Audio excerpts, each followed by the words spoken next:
अगर किसी भी कंपनी में करते हैं प्राइवेट नौकरी तो अब आपको भी मिलेगी पेंशन। सरकार ने लागू कर दिया नया नियम और उसी के साथ अगला नियम निकलकर सामने आ रहा है कि किसी भी कंपनी में अगर प्राइवेट नौकरी करते हैं तो कम से कम मिलेगी 16,700 रुपए की तनख्वाह। इससे कम किसी भी कंपनी का नहीं हो सकेगा भुगतान। और साथ ही अगला नियम निकलकर सामने आ रहा है कि अगर किसी भी कंपनी में आप काम करते हैं तो कोई भी मालिक छुट्टी के लिए नहीं कर सकता है मना, नहीं तो लगेगा जुर्माना। और इसी के साथ एक एक करते हुए प्राइवेट नौकरी करने वाले लोगों के लिए 5 नए नियम निकलकर सामने आ रही है। तो सभी महत्वपूर्ण नियमों की तरफ अपन इस वीडियो में चर्चा करेंगे। ऐसे में वीडियो को पूरा लास्ट तक जरूर देखिए। और हाँ दोस्तों, वीडियो को लाइक जरूर करें और कमेंट बॉक्स में आप कौन से राज्य से यह वीडियो देख रहे हैं एक बार हमें वीडियो को नीचे कमेंट बॉक्स में जरूर बताएगा, ताकि अगले वीडियो में आपके यहाँ की कोई भी बड़ी खबर या ब्रेकिंग न्यूज हेडलाइंस या कोई भी नया नियम होता है ना, तो सबसे पहले हम उसे आप तक लेकर आ सके। चलिए, सबसे पहला जो नया नियम निकलकर सामने आ रहा है कि अगर आप 10 साल से कर रहे हैं कोई भी प्राइवेट जॉब तो सरकार से मिलेगी पेंशन की सुविधा। सरकार ने लागू कर दिया नया नियम। दोस्तों, अगर आप किसी भी प्राइवेट कंपनी में या प्राइवेट सेक्टर में जॉब करते हैं ना और आपको नौकरी करते समय कम से कम 10 साल पूरे हो गए हैं तो यह नियम आपके लिए बहुत ही जरूरी और काम का साबित होगा,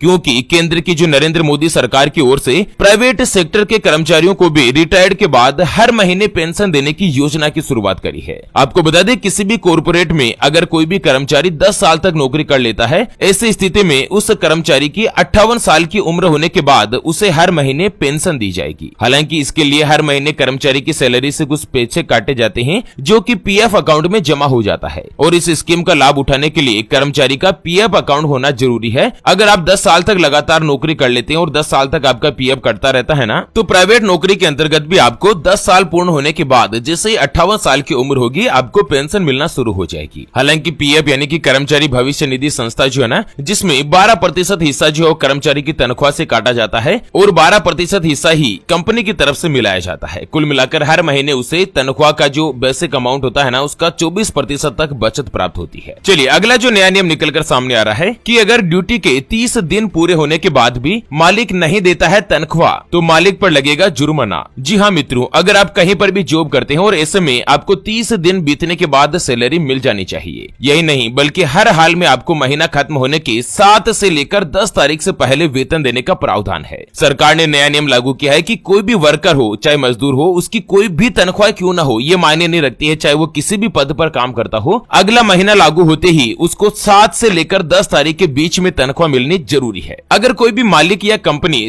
आपकी जो तनख्वाह है वो समय पर नहीं देता है ना, तो आपको लिखित में अपनी सैलरी की मांग करनी चाहिए और इसके लिए आपको ईमेल आईडी या स्पीड पोस्ट या पत्र का उपयोग भी कर सकते हैं। उसके बावजूद भी अगर आपको सैलरी नहीं मिलती है ना, तो आप लेबर ऑफिस में जाकर शिकायत कर सकते हैं। मालिक के ऊपर जुर्माना लगाने का प्रावधान भी है, क्योंकि कई बार क्या करते हैं ना कि जो मालिक होते हैं, जो फैक्ट्री मालिक या कोई भी ओनर होते हैं ना, ये प्राइवेट नौकरी करने वाले मजदूरों का बहुत ही ज्यादा शोषण करते हैं। तो अब दोस्तों, सरकार ने नया नियम लागू कर दिया है। प्राइवेट नौकरी करने वाले लोगों के भी अधिकारों में बढ़ोतरी करी है। अगर कोई भी शोषण करता है ना, तो उसके खिलाफ बड़ी मात्रा में जुर्माना लगाया जाएगा और साथ ही मुकदमा भी चल सकता है। उसके अलावा अगला जो नया नियम निकलकर सामने आ रहा है कि दिवाली से पहले सरकार ने दे दी गुड न्यूज, कर्मचारियों का बढ़ा न्यूनतम वेतन, अब पहले से बढ़कर मिलेगी सैलरी। हालांकि यह नियम केवल देश की राजधानी दिल्ली में ही लागू हुआ है, जहां पर दिल्ली सरकार ने कुशल, अर्ध कुशल और अकुशल श्रमिकों को एक बड़ा तोहफा दिया है। यहाँ पर आपको बता दें, देश की राजधानी दिल्ली में जो भी अकुशल श्रमिक है, जिनको कोई भी काम नहीं आता है, उनको पहले 16,506 रुपए देने का प्रावधान था, जिसे बढ़ाकर 16,792 रुपए कर दिया है। उसके अलावा जो अर्ध कुशल है, जिनको आधा बहुत कामकाज आता है ना, उनकी तनख्वाह जो है वो 18,499 रुपए कर दी है। और जो पूर्ण रूप से कुशल श्रमिक है, जिनको पूरी तरीके से अपने खुद के लेवल पर वो सभी काम कर लेते हैं ना, उनको कम से कम 20,357 रुपए उनका न्यूनतम वेतन होगा। इससे कम कोई भी कंपनी जो है वो श्रमिकों को मजदूरी जो है वो नहीं दे पाएगी। अगर कोई भी कम मजदूरी देती है ना, तो उस कंपनी के ऊपर भी कानूनी कार्यवाही की जाएगी। कुल मिलाकर सरकार के द्वारा न्यूनतम मजदूरी इसलिए बढ़ाई गई है क्योंकि महंगाई बहुत ज्यादा हो गई है। महंगाई की मार झेल रहे श्रमिक वर्ग के लिए इस नियम से बहुत ही बड़ी राहत मिलेगी कि कम से कम जो बिल्कुल किसी को काम नहीं भी आता और उसको अगर आप काम पर रखते हैं ना, तो 16,700 रुपए जो तनख्वाह है ना, वो कम से कम मिलेगी। उसके अलावा लंबी छुट्टी पर जाने के लिए भी एक नया नियम निकलकर सामने आया है कि किसी भी संस्थान में लंबी अवधि की छुट्टी लेने के लिए साल में कम से कम 240 दिन काम करना जरूरी होता है, तभी आपको लंबी छुट्टी अलाउड होती है। नहीं तो आपको उस संस्थान से रेजिग्नेशन भी दिया जा सकता है। नए लेबर कोड के लागू होने के बाद अगर कोई भी कर्मचारी 180 दिन यानी कि कम से कम 6 महीना कहीं पर भी काम कर लेता है ना, तो उसके बाद वो चाहे तो लंबी छुट्टी ले सकता है। पहले 240 दिन काम करना जरूरी जरूरी होता था, जिसे कम करके अब 180 दिन कर दिया है। और उसके अलावा अगर कोई भी कर्मचारी किसी कंपनी में काम करता है और कंपनी से नौकरी छोड़ देता है या उसको बर्खास्तगी कर दी जाती है या छटनी में या इस्तीफा दे देता है ना, तो 2 दिन के अंदर अंदर कर्मचारी को उसकी तनख्वाह का भुगतान किया जाएगा। अभी वेजेज के पेमेंट और सेटलमेंट पर यह नियम लागू है, यानी कि किसी भी कर्मचारी को अगर कोई भी कंपनी जो नौकरी से बर्खास्त कर देती है ना, तो ऐसा नहीं है कि अगले महीने की 10 तारीख के दिन जब सैलरी मिलती है तब आप आके सैलरी ले जाना, ऐसा बिल्कुल नहीं होगा। अब 2 दिन के अंदर अंदर जो है उसको तनख्वाह का भुगतान करना अनिवार्य होगा। तो चलिए मित्रों, इसी के साथ